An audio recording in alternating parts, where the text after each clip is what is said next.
Hello friends, good morning everyone. कैसे हैं आप? आशा करता हूं कि आप सभी बिल्कुल स्वस्थ, मस्त और ज़बरदस्त होंगे। दोस्तों, आज मैं फिर से आप लोगों के लिए एक नया वीडियो लेकर आया हूं। जैसा कि आप लोग पिछले वीडियो में देखा होगा आप लोगों ने संधि के बारे में, तो स्वर संधि हमने पूर्ण रूप से ख़त्म कर दिया था उसमें, और आज मैं आप लोगों को व्यंजन संधि के बारे में बताने वाला हूं। तो आइए शुरू करते हैं। व्यंजन संधि, सबसे पहले हम देखेंगे कि व्यंजन संधि कहते किसको हैं। तो व्यंजन वर्ण के साथ स्वर या व्यंजन, हाँ दोस्तों, व्यंजन वर्ण के साथ किसी स्वर या व्यंजन वर्ण के मेल से जो विकार या परिवर्तन होता है उसे व्यंजन संधि कहते हैं। जैसे उत, यहाँ पर व्यंजन वर्ण है, प्लस नति, व्यंजन इधर भी है, व्यंजन और व्यंजन वर्ण के मेल से यहाँ पर उत प्लस नति, उन्नति हुआ है। और यहाँ पर आप देख रहे हैं दिक प्लस अंबर, यहाँ व्यंजन वर्ण है और इधर स्वर वर्ण है। दिक प्लस अंबर मिल करके दिगंबर हुआ है। तो ऐसे संधि को हम क्या कहते हैं? व्यंजन संधि कहते हैं। व्यंजन संधि के कुछ नियम हैं जिनके तहत हम संधि विच्छेद करते हैं या शब्दों का मेल कराते हैं, वर्णों का मेल कराते हैं। तो इसमें आप देखेंगे, उन नियमों को हम बारी बारी से बताएंगे। उनमें से पहला नियम है, इसको थोड़ा सा ध्यान से समझना होगा क्योंकि स्वर संधि से कुछ ये टेढ़ा पड़ता है, कुछ इसमें परेशानी आती है, इसलिए इसको समझना बहुत जरूरी होता है। यदि किसी वर्ग के, अब वर्ग शब्द इसमें आता है, वर्ग का मतलब होता है क वर्ग, क वर्ग का मतलब होता है क ख ग घ ङ, च वर्ग च छ झ झ ञ, यानी प वर्ग तक, प फ ब भ म तक।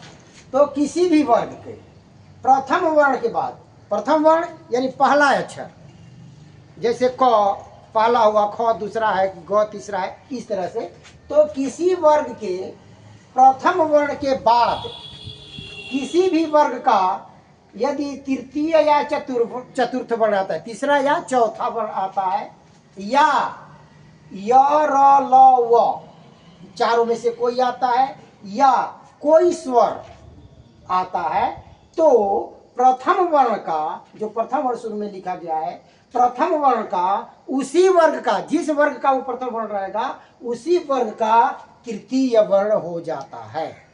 एक बार फिर देखिए, यदि किसी वर्ग के प्रथम वर्ण का, किसी भी वर्ग के प्रथम वर्ण का, पहला वर्ण का के बाद अगर किसी भी वर्ग का, चाहे उसी वर्ग का हो या किसी अन्य वर्ग का भी हो सकता है, किसी वर्ग का तीसरा या चौथा वर्ण आता है, या य र ल व में से कोई आए, या कोई अन्य स्वर आता है, तो जो प्रथम वर्ण है उसका उसी वर्ग का, जिस वर्ग का प्रथम वर्ण रहेगा उसी वर्ग का तृतीय वर्ण हो जाता है। आइए इसको एग्जाम्पल से देखते हैं।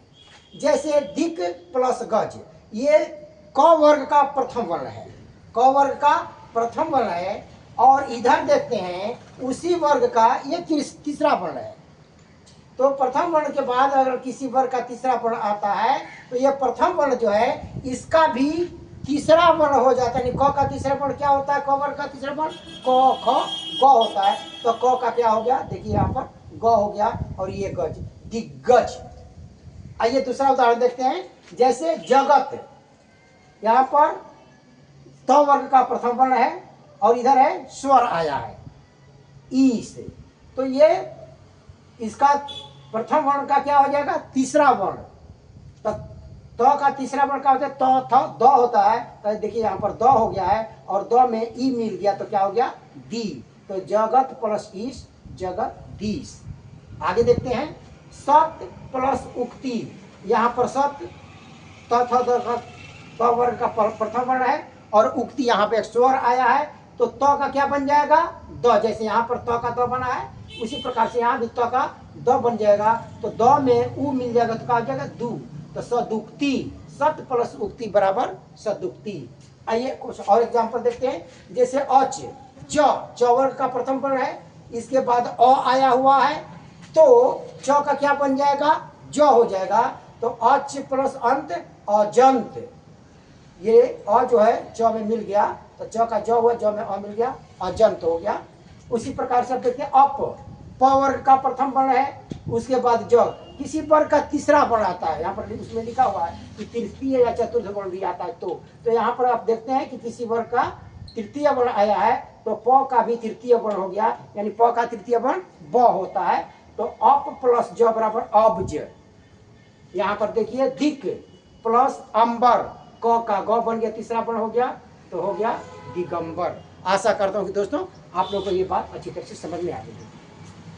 आइए आगे देखते हैं दूसरा नियम। दूसरा नियम कहता है कि यदि सम के बाद क्री धातु से बना हुआ कोई शब्द है, क्री धातु से बना हुआ कोई अन्य शब्द आता है, तो जो सम में म है वो म का अनुस्वार हो जाता है और स का आगमन हो जाता है, यानी अलग से। ये स आधा स है, स में हलंत है, मतलब आधा स का आगमन हो जाता है, यानी अलग से आकर उसमें जुड़ जाता है। फिर से देखिए, यदि सम के बाद, सम शुरू में क्या होना चाहिए, सम ही होना चाहिए, दूसरा कोई चीज नहीं। यदि सम के बाद क्री धातु से बना हुआ कोई शब्द आता है, तो म जो रहता है, सम में म जो है उसका अनुस्वार हो जाता है और अलग से एक स जो है आकर के जुड़ जाता है। आइए देखते हैं, जैसे सम प्लस कार, क्री धातु से बना हुआ कार है, तो सम, अब ये म जो है अनुस्वार हो गया, देखिए यहाँ पर म का क्या हो गया, अनुस्वार हो गया, तो और यहाँ पर म की जगह पर क्या आ गया, एक स आ गया, तो सम प्लस कार संस्कार हो गया। दूसरा उदाहरण देखिए, सम प्लस कृति, ये भी क्री धातु से बना हुआ कृति है, तो म का अनुस्वार हो गया और म की जगह पर क्या आ गया, वहां पर एक स अलग से आ गया, तो सम प्लस कृति हो गया संस्कृति। तो ये छोटा सा है, ये कोई टेढ़ा नहीं है, बहुत सीधा साधा है। तो आप लोग को ये समझ में बात आ गया होगा कि ये कैसे होता है। आइए रूल नंबर 3 देखते हैं, तीसरा नियम क्या कहता है। यदि किसी वर्ग के प्रथम वर्ण के बाद, यहाँ भी था वही चीज, यहाँ भी देखिए, किसी भी वर्ग के प्रथम वर्ण के बाद किसी वर्ग का पंचम वर्ण आए, इसमें तृतीय चतुर्थ वर्ण आता था, यहाँ पर क्या आ रहा है, पंचम वर्ण आए, तो प्रथम वर्ण के स्थान में, जो पहला वर्ण है प्रथम वर्ण, उसके स्थान पर उसी वर्ग का, दूसरे का नहीं, उसी वर्ग का तृतीय या पंचम वर्ण हो जाता है। ये जो तृतीय वर्ण है, बहुत कम ऐसे शब्द मिलते हैं जो कि तृतीय वर्ण होता है, नहीं तो जनरली पंचम वर्ण ही होता है। पंचम पर ज्यादा फोकस कीजिएगा, ये शब्द बहुत कम मिलते हैं।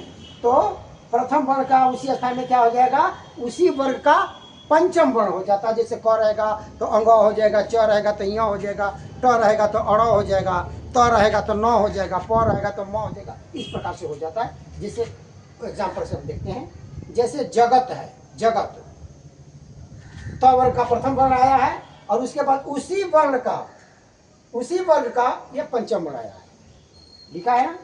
तो उसी वर्ग का आया, चाहे किसी अन्य वर्ग का भी आ सकता है। तो ये त का जो है ये पंचम वर्ण हो जाएगा, इसी वर्ग का पंचम वर्ण हो जाता है। त का पंचम वर्ण न हो जाता है, तो त ज की जगह पर देखिए न हो गया है, यानी जगत प्लस नाथ, जगन्नाथ, त का भी न बन गया है। दूसरा से देखते हैं, वाक प्लस मय, देखिए वाक है, क वर्ग का प्रथम वर्ण है और यहाँ पर किसी अन्य वर्ग का पंचम वर्ण है, तो क का क्या हो जाएगा, अंग हो जाएगा। तो वाक प्लस मय, वांगमय। चूंकि ये क में हलंत है, आधा अक्षर है, तो यहाँ भी वही चीज रहेगा, इसलिए यहाँ पर कोई स्वर नहीं मिलता है। और जब तक किसी व्यंजन वर्ण में स्वर नहीं मिलता है तब तक वो पूरा अक्षर नहीं होता है। तो वाक प्लस मय, वांगमय।